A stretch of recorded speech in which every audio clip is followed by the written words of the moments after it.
Morning mga Kalaki Roys. Yung shop po namin dito lang sa may stoplight. Unang stoplight po. Tabi kami ni McDo.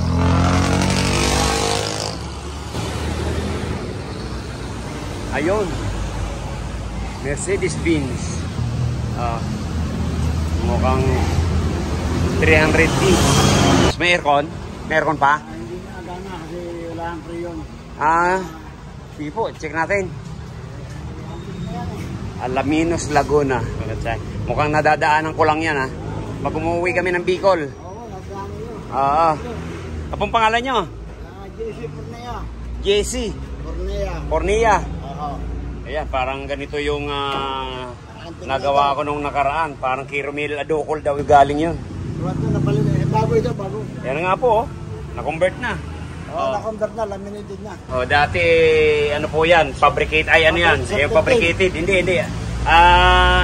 Yung ano pa, fabricated pa, mga tubo. Tanso. Tanso, yung mga original niyan. Ngayon, wala palang laman. Walang linya. Ay, walang linya. Sige. Boss, yung pressure niyan, parang sira na. Convert na lang ng Japan. Pero may dala po kayo? Meron ako na dinsyo. Okay, sige. Kaya lang, dito nakalagay sa ilalim eh. Sige. Pahanapan natin ng ano. Yung dati po, anong klase yung dati niyan? Ito, pakita ko sa inyo siya. Sige, check natin.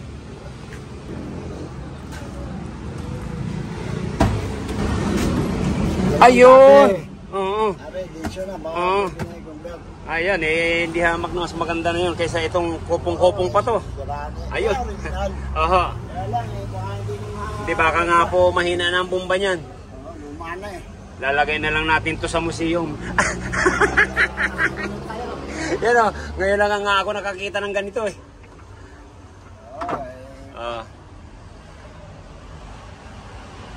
Mga original na Mercedes. Ano pang gagawin dyan sa evaporator? Si-check na lang din po natin. Evaporator niya, kanya yung... Ayun. Laminated. Sige. Laminated na rin? Hindi, yung... Fabricated? Ayun, sige po. Okay, ayan. Ko-convert na natin sa modelo na Dinso. Ayan naman talaga karamihan na ngayon. Sige, baba natin. Ito, mga linya, baka... Mercedes-Benz na papalitan natin ng compressor. Ito yung dating nakakabit.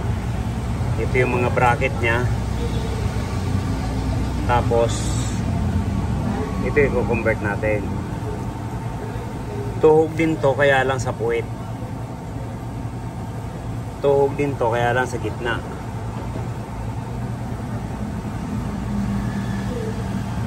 Mukhang nag-aatikabong conversion naman ang gagawin natin dito. Inantakin mo oh. Pero itong mga tubo na to, ito rin gagamitin natin. Ayan. Aluminum din. Ayan, check po natin. Dito naka-mounting. Ito yung pinaka-mounting ng compressor. Ako.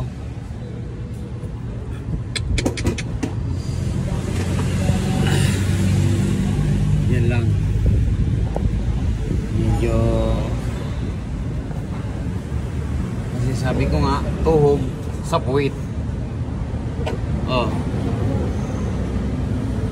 Yan yung adjuster nya. Ito. Tapos dito nakalagay yung para humigpit yung pinaka-tensioner. Yan. Ang gagawin natin dito, babaguhin natin yung bracket. Alisin natin to. Magtatanim tayo ng panibagong plancha. Yan ang gagawin natin dito. Ayan, alisin muna natin yan. Kasi dito tayo magmamounting eh. Kaya lang ito nakaharang dito. Nakaharang. Yan, gagawa natin ang paraan. Basta alisin natin tong bracket na to. Aluminum to eh. Yan, nandito yung pulley ng aircon.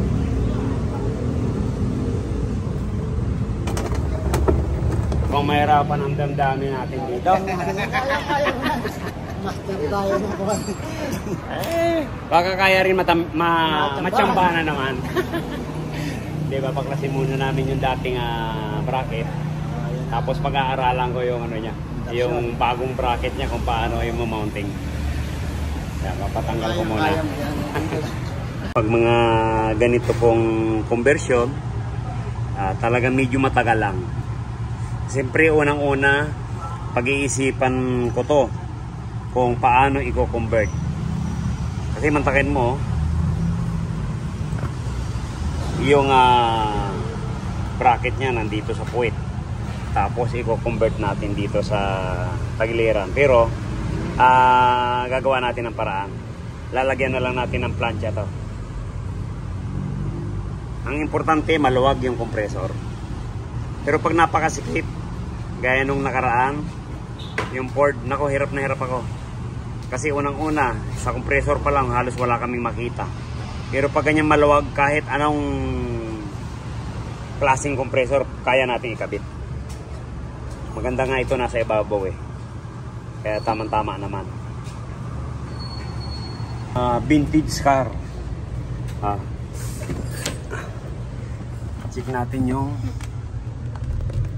evaporator dito. Natanggal na natin.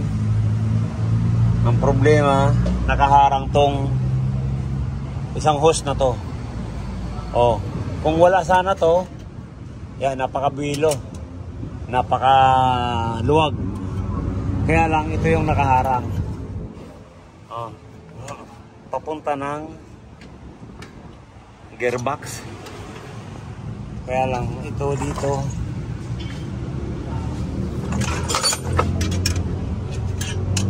Dito pa dumaan to. Kung may lilihis natin to, napakaluwag. Ayan. Ayan, ang luwag. Kaya lang ito nakakaharap. Ayan, silipin natin sa taas. Ayan. Yung nasa ilalim na to. Ayan, dumaan doon. Tapos papunta dito. Ayan, ito yun. Kailangan mailipat natin ng linya to. Ayan. Pinaka sa power steering, pinaka gearbox. Ayan, talagang harang na harang.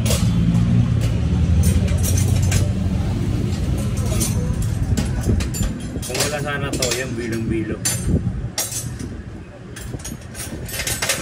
Wala tayong problema magawa ng bracket yan ng compressor. Yan, ito mag-iisipan natin kung saan ito ililipat natin doon sa ilalim at saka dito. Yan. Kaya ang problema naman dito, tatama naman dito sa radiator, yung hose ng radiator, yung pinaka-aluminum nito. Pero kung talagang obra ito, pwede ko itong putulin at saka weldingin madiretso. Basta makakaiwas lang yung pambel. Dito naman sa ilalim, yun naman sa hose naman. Yung hose naman ang problema. Sa oil cooler naman. Itong sa baba nito. Yun naman ang problema natin dito. Ayan, tumatama sa ilalim. O, ayan. Pero kapait yung hose. Oo. Hindi lipat yun. Hindi lipat. Yun ang iniisip ko, mas madali-dali dito sa ilalim pag nailipat yung tubo. Inilipat lang ngayon na nagawa, dito yung dati. Inilipat dito kasi linya kaya dito eh. Ayun. Ilipat niya rin. Ngayon lilipat natin uli. Pero yung... Ay, oo, kasi tinastas niya ano. Oo, binutas ito eh. Oo. Kasi dito yan. Ay kung ang original na condenser, maliit. Oo. Oo nga, nandun nga yan sa unahan. Ayan.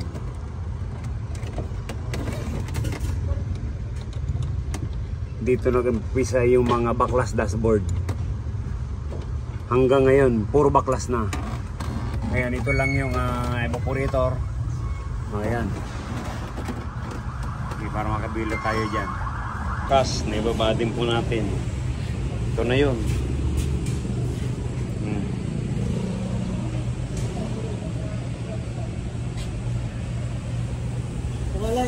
Buhatin natin. Yan, sige. Blower pa lang nito, ibang klase na. Yung blower nya. Yung socket bilog.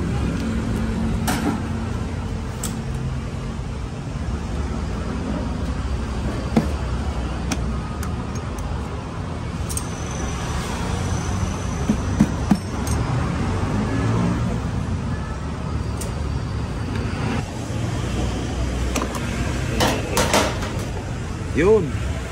Napaka-identic pala. Napakalaki pala nito. Oh. Yan, malinis na lang natin. Ito ang klase. Mas malaki pa sa tawag nito. Sa mga urban. Oh. Ito po yung evaporator niya. Oh. Walang sensor. Pero tataniman na natin to ng ano.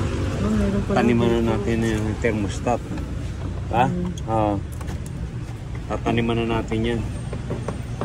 Yan. Plasing na lang natin. Cleaning, plasing.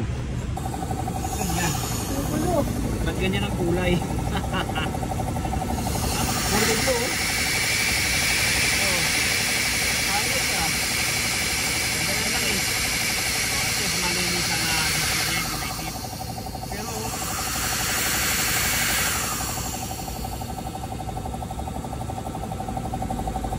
Pero sige, payayin mo. Okay, pakawalan mo.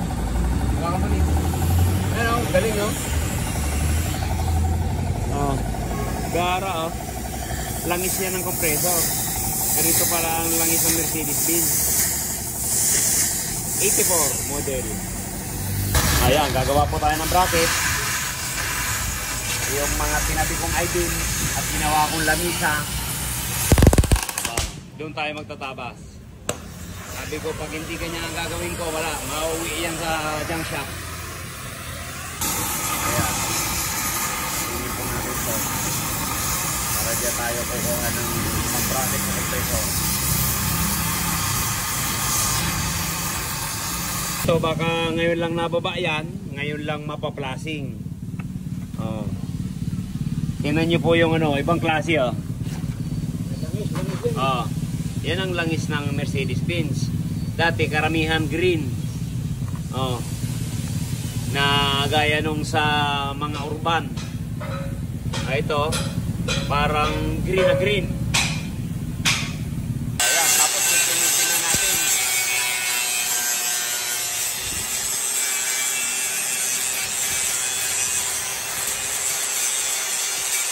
Dalin. Oh, dapat ganyan. Pag hinali natin, puti na rin ang lalaban. Ibig sabihin yan, maputi na sa loob. Malinis na yan. Sige. Huwag tayo magtitipid sa pagpa-plasing. Dahil diyan po nakasalalay ang compressor. Pag maitim pa rin yan, todas yan.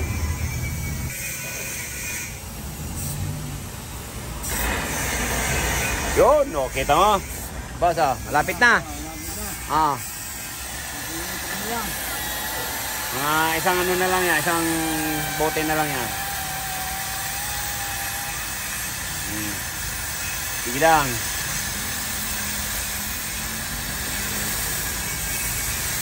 Ang plasing natin, oh. Oh. Nakatipid tayo sa nitro. Ang pampinis na lang yung nitro. Ah, malapit na ng pumuti. Sige lang, ubos mo na yan. Okay. Oh. Puputi na yan. Ah.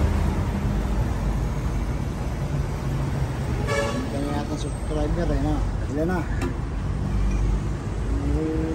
Libo na rin. Mga 18K.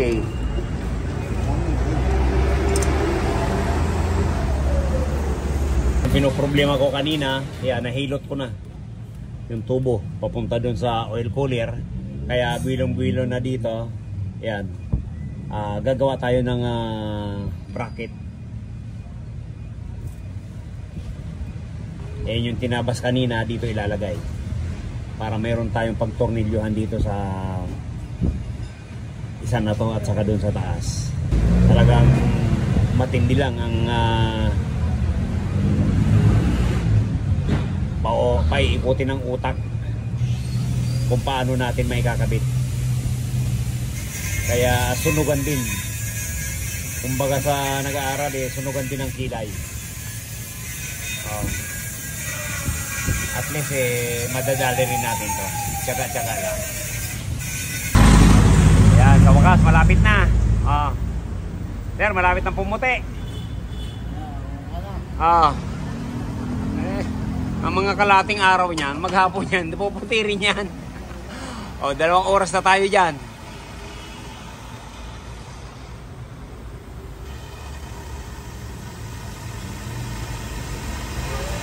Kanina green na green. Umitim. Tapos malapit na yan. Game, yan.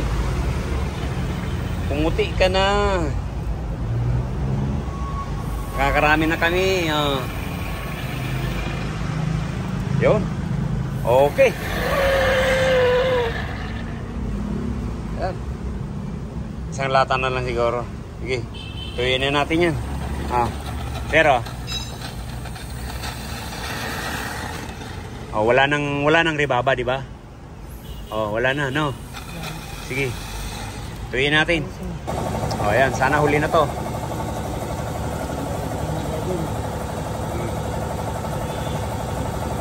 Ubus mo na. Yan.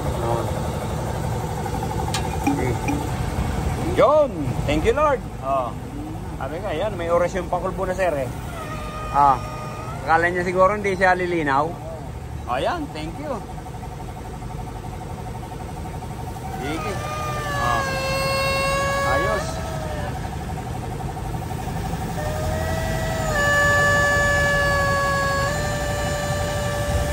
Ayan. Finish na natin ng nitrogen. Hindi naman siya pusit. Talagang langis. Tsaka to. Ayan, sige, tuyuin na lang natin. Dami. Daming pinagplasingan natin.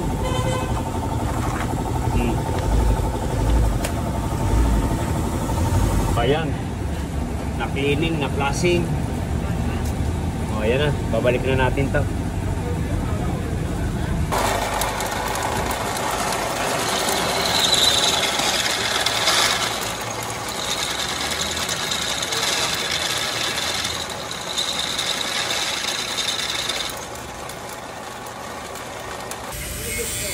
Boss, meron tayo nito. Mercedes-Benz. Akala mo yung bilog na bilog. German bilog.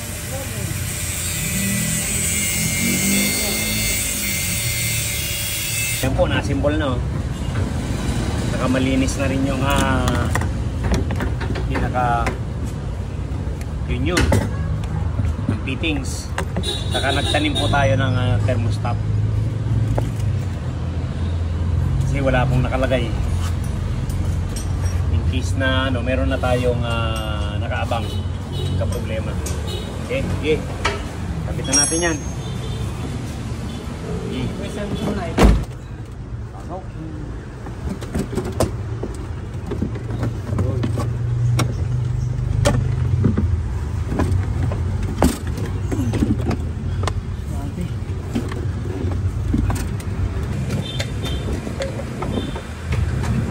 Yun na po yung tinabas natin na plancha.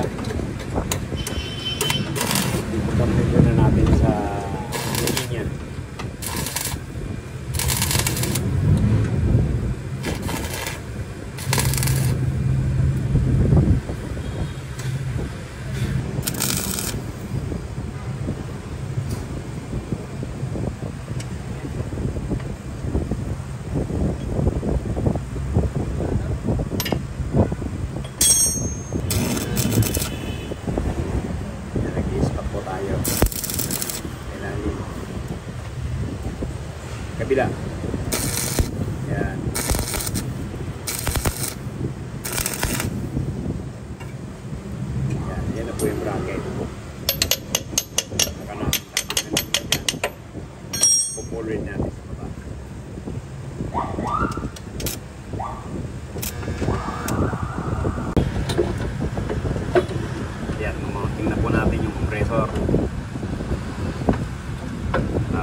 board.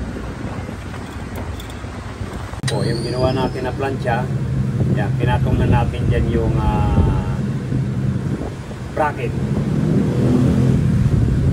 na assembly. Yan, dyan natin i-welding sa plancha.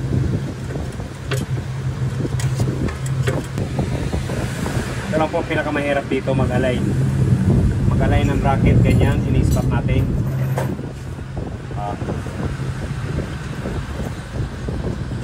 Sinispat natin, tapos a-align yung adjuster pulley.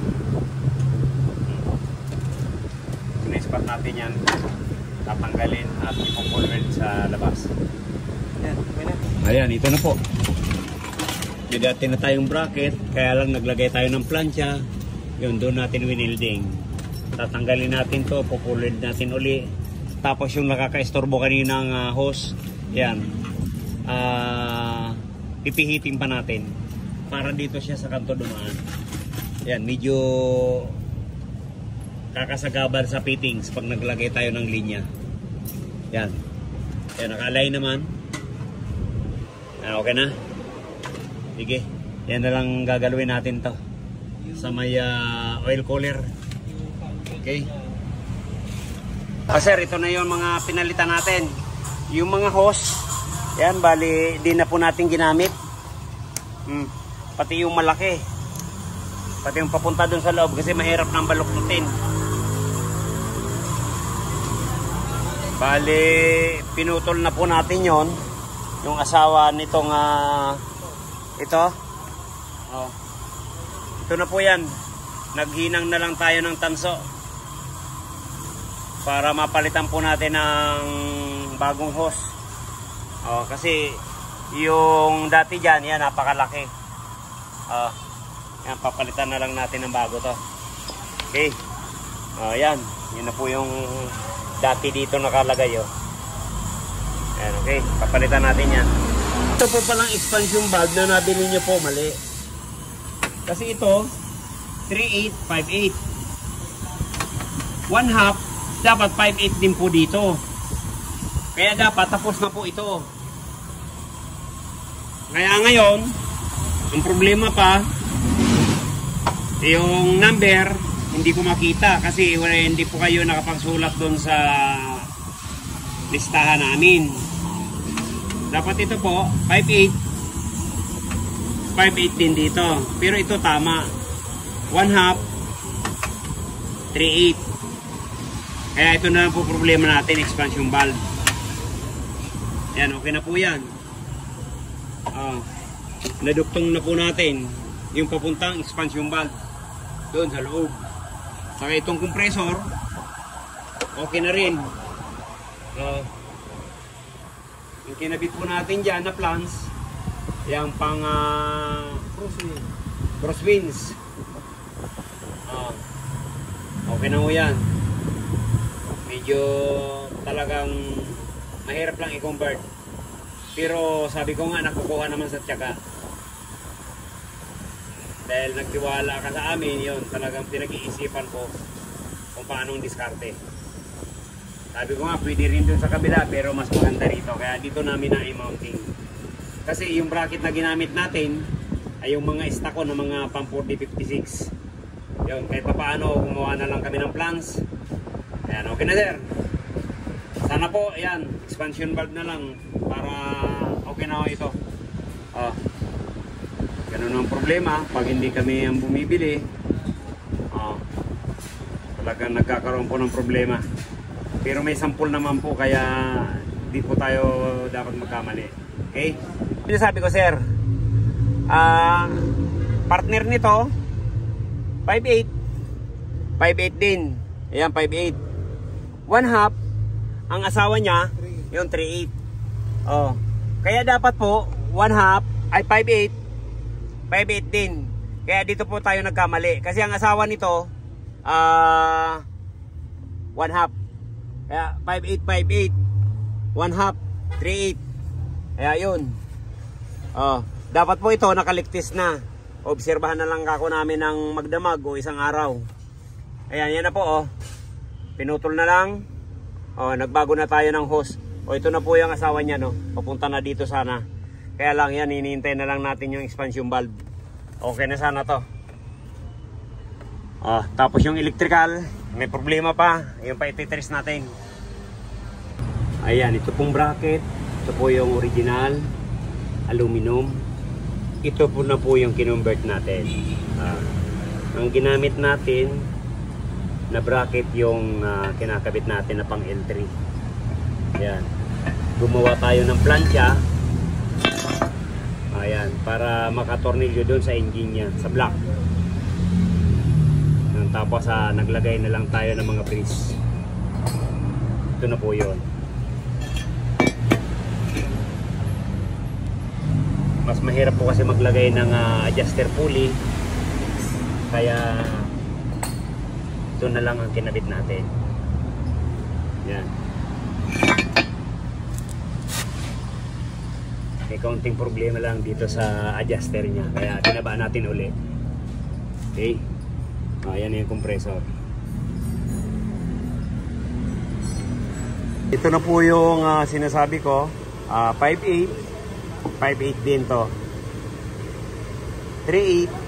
1/2. Ayan. Kabitan natin. Para ma-check. Ayan, ito na po.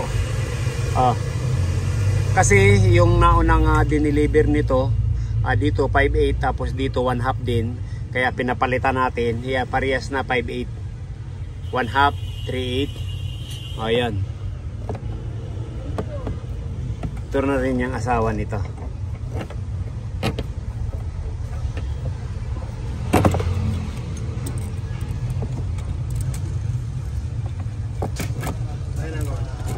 Ayan, parehas na. Ayan, lalagyan na lang natin ng o-ring.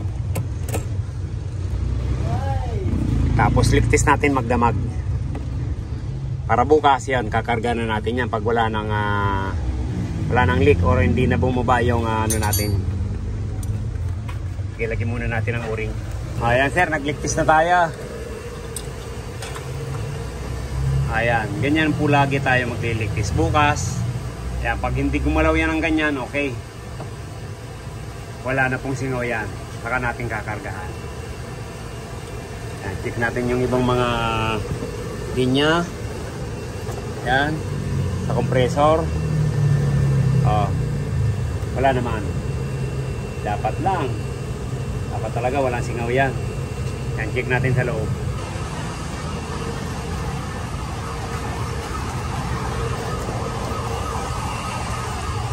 Yun. Ito na po yung expansion valve. Yan, wala naman singaw.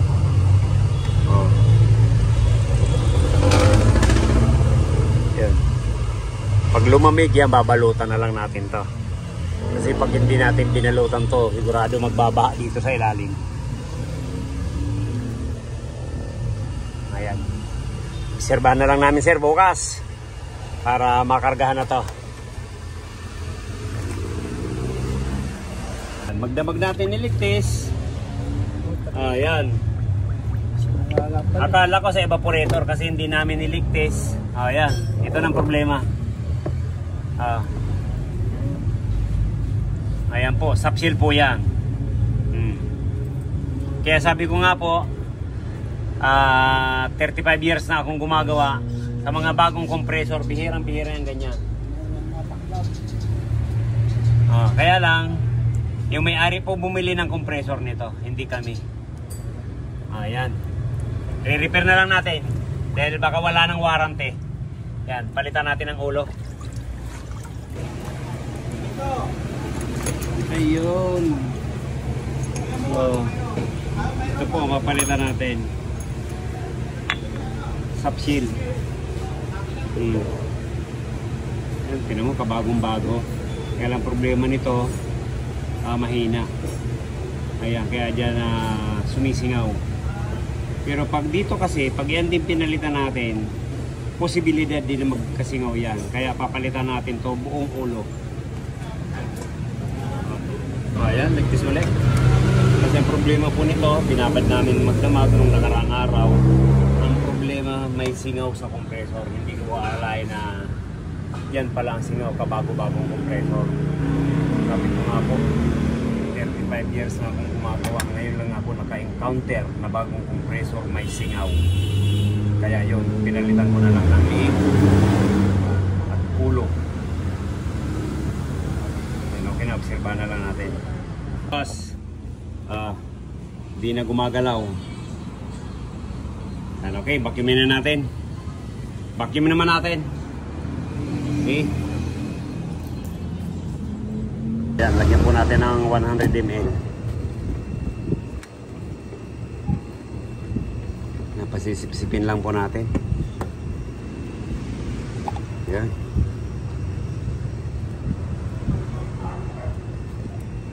Ganun lang kadali. Maglagay tayo ng langis. Sabay na natin sa vacuum. Habang binabacuum, yun. Pasok na yan dyan. Ayan, diba? Simut na simut. Ayan, yung compressor. Ay, kabit na natin na maayos. Compressor nitong Mercedes-Benz. Okay. Tapos kargaan na natin yan.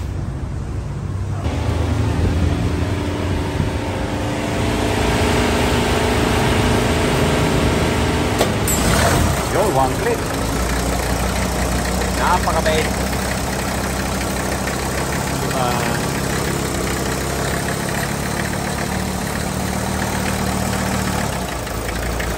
Harap po, aircon. Aircon mo to. Natin may supply. Wala. Kaya ang thermostat.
Sige, karga.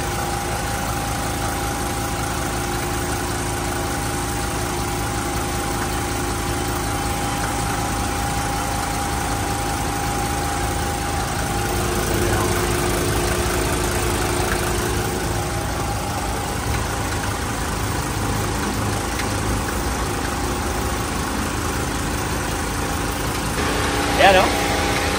Laki po ng condenser. Halos times to, ang laki.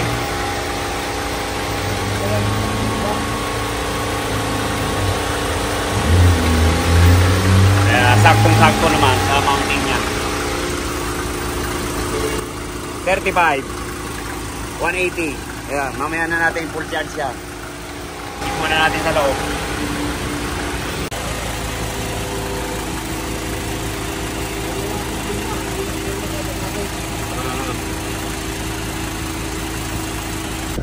Tayo ng lamig dito sa Mercedes-Benz.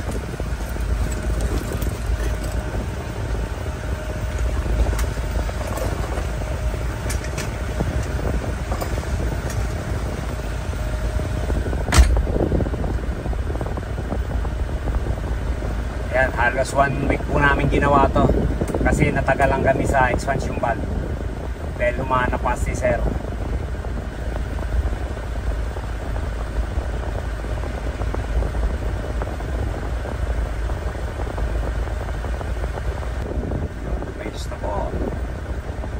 Minus na 0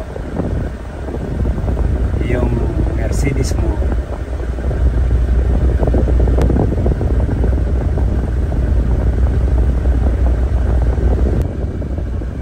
Ayos.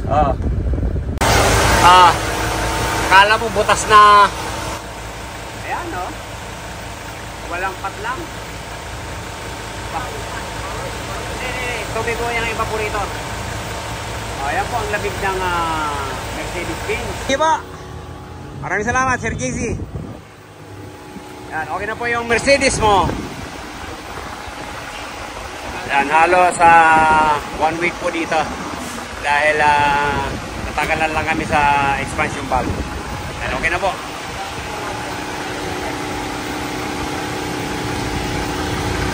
Linggo po ngayon.